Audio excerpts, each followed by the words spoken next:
Tonight, two Portland city leaders are at odds with the federal government, upset they will not withdraw the federal deputization of some Portland police officers. Now, Commissioner Joanne Hardesty wants Mayor Ted Wheeler and the police chief to pull those deputized officers off the streets. Our Jacqueline Abad is live in downtown Portland with what's next.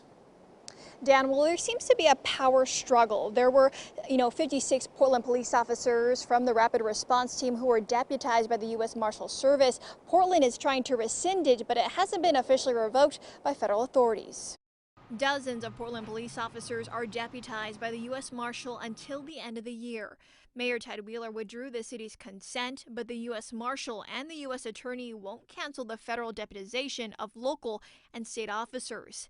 In a joint statement, the U.S. Attorney of Oregon and the U.S. Marshal stated, "Portlanders and Oregonians in general are sick of the boarded up and dangerous conditions prevalent in downtown Portland due to the lack of leadership. We call upon citizens of the city and state to denounce violence." During a debate between Wheeler and challenger Sarah Iannarone, Wheeler said this. Against the will of the mayor, the police commissioner, and the city council, saying, we're not going to take it back. So I'm taking it back. I'm the mayor and I'm the police commissioner, and I've directed the police chief in writing that we are no longer part of this program.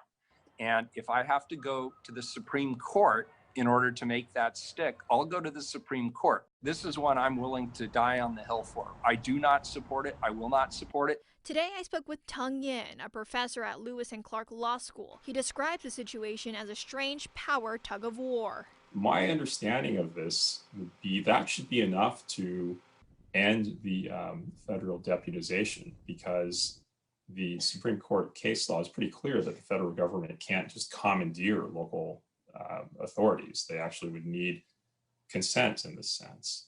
This was sent to the police chief and command staff from Wheeler's chief of staff. It states PPB members are to take no further action of any kind pursuant to the federal deputation issued during the effective period of the governor's executive order.